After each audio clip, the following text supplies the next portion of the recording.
প্রাইমে এবার নজর রাখতেই হচ্ছে মন্দারমণিতে 140 হোটেল ভাঙায় স্থগিতাদেশ। মন্দারমণিতে হোটেল ভাঙায় হাইকোর্টের তরফ থেকে স্থগিতাদেশ দেওয়া হলো। আরো ডিটেলে বিষয়ে অর্ণব জানাতে পারবে। অর্ণব, 11ই নভেম্বর পূর্ব মেদিনীপুরের জেলাশাসক বিজ্ঞপ্তি জারি করে মন্দারমণির কোস্টাল এরিয়াতে যে 144টা হোটেল পাশাপাশি গেস্ট হাউস বা লজ যা ছিল সেগুলি ভাঙার নির্দেশ দেয় গ্রিন ট্রাইব্যুনালের নির্দেশ মেনে, এমনটাই বলা হয়।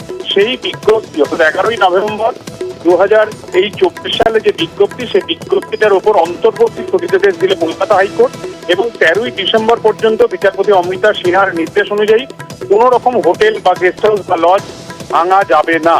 অর্থাৎ এই মুহূর্তে হাইকোর্ট বিষয়টি নিয়েছে, হাইকোর্ট পুরো বিষয়টি বিবেচনা করবে, পর্যালোচনা করবে, তারপরে এই বিষয়ে চূড়ান্ত সিদ্ধান্ত কলকাতা হাইকোর্টই নেবে। অর্থাৎ হোটেলের অ্যাসোসিয়েশনের পক্ষ থেকে মামলা করা হয়েছিল এবং তাদের তরফে যে যুক্তিগুলি করা হয়েছিল যে জাতীয় পরিবেশ আদালত তারা সরাসরি হোটেল ভাঙার নির্দেশ না দিয়ে তারা একটি জয়েন্ট কমিটি তৈরি করে তাদের ঘাড়ে কি করে হোটেল ভাঙার নির্দেশ দেয়।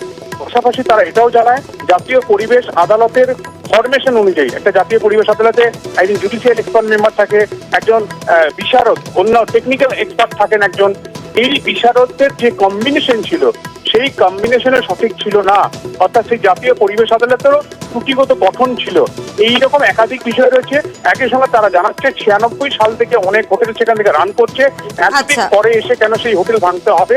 তাই সবকিছু দেখার পর প্রাথমিকভাবে কলকাতা হাইকোর্ট হোটেল ভাঙার উপর স্থগিতাদেশ চাপিয়েছে 13ই ডিসেম্বর পর্যন্ত।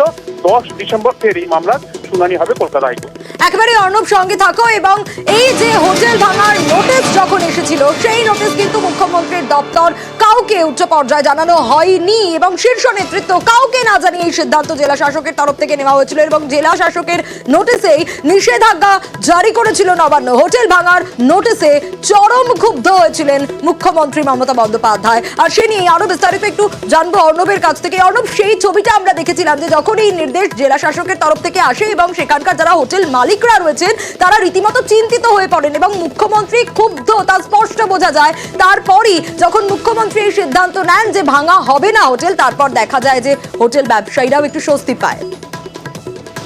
একেবারেই তাই, মানবিক দৃষ্টিভঙ্গি দেখিয়ে মুখ্যমন্ত্রী এগিয়ে এসেছিলেন এবং এই হোটেল ভাঙার বিষয়ে সিদ্ধান্ত রদ করার বিষয়ে তিনি উদ্যোগী হয়েছিলেন এবং মুখ্যমন্ত্রীর যে মানবিক দৃষ্টিভঙ্গি ছিল সেটা যে একেবারে উড়িয়ে দেওয়ার মতো নয়, সেটা আইনসঙ্গতভাবে বিচারপতি অমৃতা সিনহার পর্যবেক্ষণ এবং এই অন্তর্বর্তী নিষেধাজ্ঞা চাপানোর মধ্য দিয়ে সেটা আরো স্পষ্ট হয়ে গেল।